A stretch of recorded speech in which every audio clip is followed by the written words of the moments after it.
boa tarde a todos. Sejam bem-vindos à nossa aula. Estamos na quarta semana do mês de setembro, onde na nossa primeira aula dessa semana nós iremos fazer a correção das páginas 126 e 127. Mas antes de irmos para a correção, nós iremos fazer uma pequena revisão do conteúdo, né?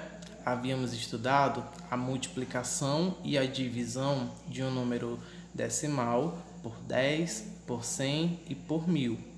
Vimos que ao multiplicar um número decimal por 10, por 100 e por 1000, a gente vai apenas mover a vírgula para a direita do número, certo? Vamos ver aqui, ó. Desloca a vírgula para a direita de acordo com a quantidade de zeros. Logo, se você está multiplicando por 10, a vírgula vai deslocar só uma casa.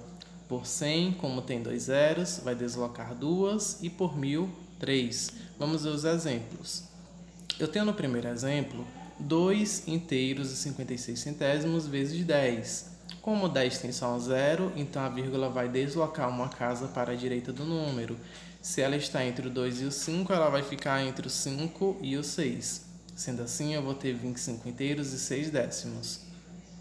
Em um segundo exemplo, nós vimos 15,568 vezes 100. O 100 tem 2 zeros, a vírgula vai deslocar duas casas, dois números, para a direita. Ela vai ficar entre o 6 e o 8. Assim teremos o número 1556,8. No terceiro exemplo, nós vimos 1,5568 vezes 1000. A vírgula desloca 3 casas porque 1000 tem 3 zeros. Sendo assim, vamos ter 1556,8, certo? Vimos também as seguintes observações. Então, vimos que quando a gente tem a mesma quantidade de algarismos após a vírgula e a mesma quantidade de zeros de um número, nós vimos que basta eliminar a vírgula desse número. Se eu tenho 2,56 vezes 100, observem, após a vírgula tem 2 algarismos, que é o 5 e o 6, e o 100 tem 2 zeros. Nesse caso, a gente só elimina a vírgula, tendo assim o número 256. No outro exemplo, nós vimos um número que tem menos algarismos após a vírgula do que a quantidade de zeros. Neste caso, temos 2,56 vezes 1000. Vejam, o 1000 tem 3 zeros e o número só tem 2 algarismos após a vírgula. Nesse caso, como tem um zero a mais, a gente vai acrescentar um zero no final do número. Sendo assim, vamos ter 2560. Bom, na divisão, como nós sabemos que é o inverso da multiplicação, então ao invés da vírgula ir para a direita, ela vai para a esquerda, certo? Vejam no exemplo, eu tenho 25,6 dividido por 10. Ela vai voltar um número para a esquerda e vai ficar 2,56. No segundo exemplo, temos 1556,8 dividido por 100. 100 tem 2 zeros, então vai voltar duas casas. Vai ficar entre o 5 e o 5, tendo assim 15 inteiros e 568 milésimos. No terceiro exemplo, nós temos 1556,8 dividido por 1000. A vírgula volta 3 casas para a esquerda, vai ficar entre o 1 e o 5. E na observação nós temos 7 dividido por 10. Quando a gente tem um número que não tem vírgula, não é decimal, né, só unidade, a gente vai acrescentar um zero e uma vírgula na frente desse número. Então, se eu tenho 7 dividido por 10, eu tenho 7 décimos, 0,7. Em um terceiro exemplo, nós temos 46 dividido por 10, que fica 4,6, um número após a vírgula, ok? Então, com base nisso, a gente vai para a resolução da atividade, onde na primeira questão, ela pede para fazer uso da calculadora, né? E com o uso da calculadora, vocês iriam efetuar os cálculos. No item A tem 2,8 vezes 10, que dá igual a 28. Na B tem 8,15 vezes 100, que dá 815. No item C temos 1,73 vezes 1000, que dá igual a 1730. No item D temos 66,1 dividido por 10, que dá igual a 6,61. No item E, temos 254,9 dividido por 100, que dá igual a 2,549. No item F, temos 3,5 dividido por 1000, que dá igual a 0,0035. No item G, temos 2 dividido por 10, que dá igual a 0,2. E no item H, temos 5 dividido por 1000, que dá igual a 0,005, 5 milésimos. Ok? Vejam, multiplicação por 10, 100 e 1000 e divisão também. Não é necessário fazer os cálculos, né? Mentalmente, só observando a localização da vírgula, é possível obter o resultado de forma calculando mentalmente. Na segunda questão, ela pede para completar as sentenças com os símbolos de menor que, maior que ou igual. No item A tem 1,870 vezes 10, que dá igual a 18,70. E no outro item temos 0,187 dividido por 10, né, que dá 0,0187. No caso, 1,870 vezes 10 é maior que. No item B, temos que 346,5 dividido por 10 é igual a 0,3465 vezes 100, ok? A gente está só comparando os valores, os resultados. No item C, temos 2,061 vezes 100, que é menor que 206,1 vezes 10. E no item D, temos 5.940 dividido por 100, que é maior que 59,40 dividido por 10. Terceira questão. Quais teclas podem ser usadas para registrar o número 3,48 no visor de uma calculadora sem usar a tecla do pontinho ou vírgula, né?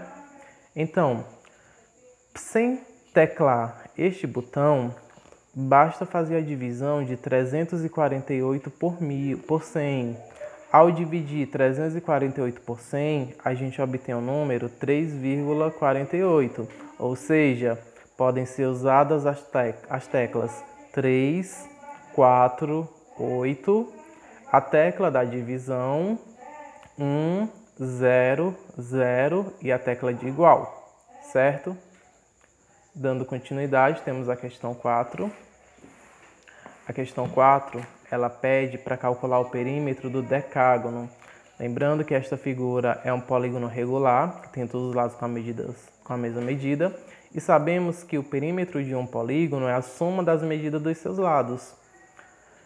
No caso aí temos um decágono regular, ou seja, aquele polígono de 10 lados com a mesma medida. Para a gente obter o perímetro, não necessariamente precisa somar 2,7 com ele mesmo 10 vezes, e sim multiplicar 10 vezes 2,7. Ao multiplicar, obtemos 27. Assim, o perímetro da figura é de 27 centímetros.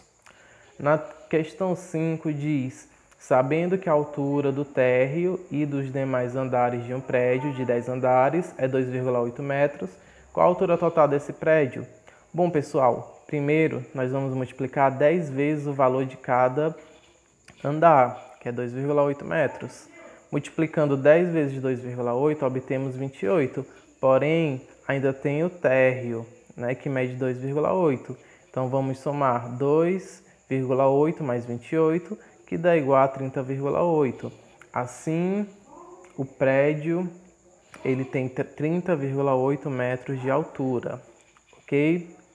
Essas são as questões da página 126. Em seguida, vem a página 127, com a questão de número 6. A questão 6, ela diz, como 10 milímetros é igual a 1 centímetro, 1 metro é igual a 100 centímetros e 1 quilômetro é igual a 1000 metros, para fazer certas transformações de unidades de medida de comprimento, temos que efetuar multiplicações ou divisões por 10, 100 ou 1000, como mostra os esquemas a seguir.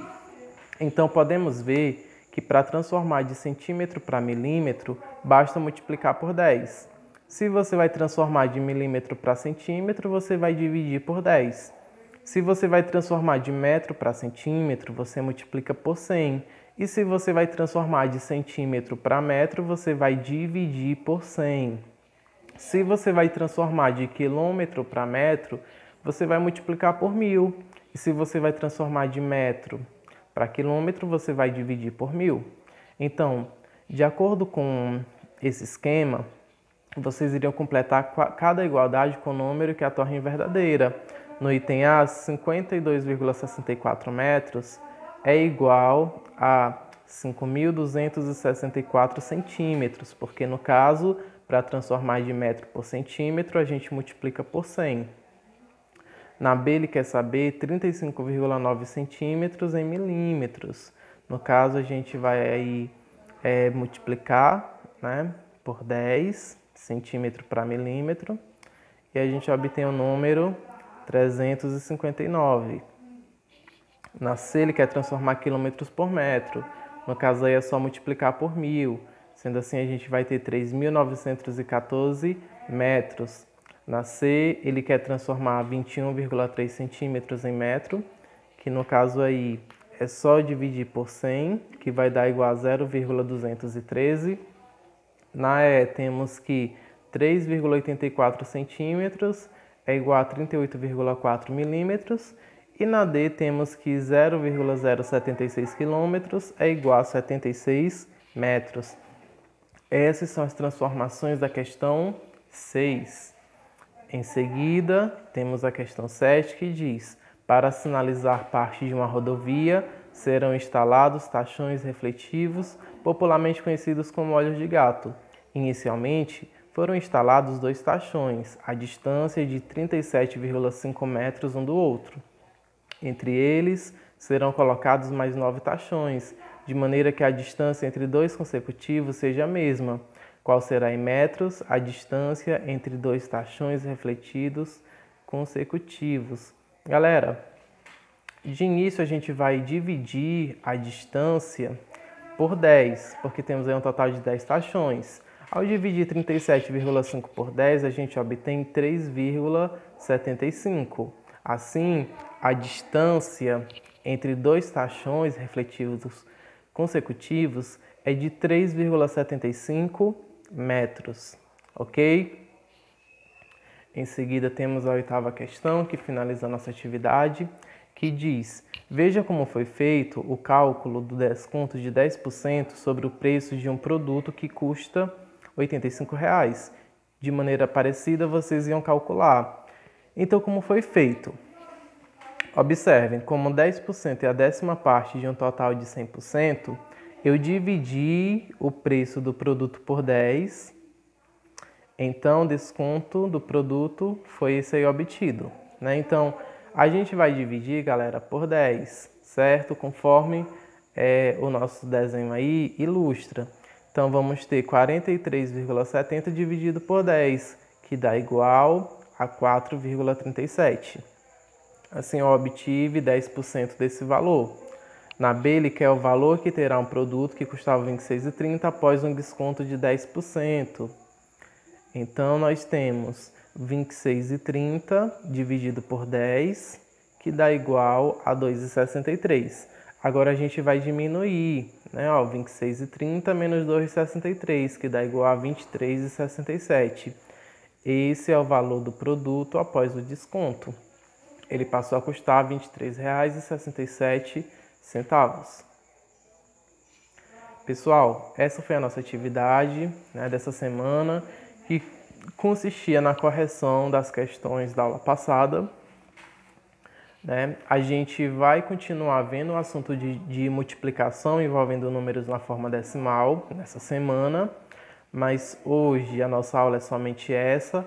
Amanhã nós iremos ter outra videoaula sobre o assunto de multiplicação de números na forma decimal e também a explicação da atividade. Lembrando que esse assunto ele vai estar na nossa próxima atividade avaliativa, que contabilizarão pontos para VA1 e VA2, não é? Então estudem, as dúvidas elas devem ser levadas para o nosso plantão Tira Dúvida, que acontece toda quinta-feira às 13 horas. Também venho ressaltar para vocês a importância de postar a foto das atividades na plataforma Google Classroom, certo? Galera, meu muito obrigado, tenham todos uma excelente tarde e até amanhã.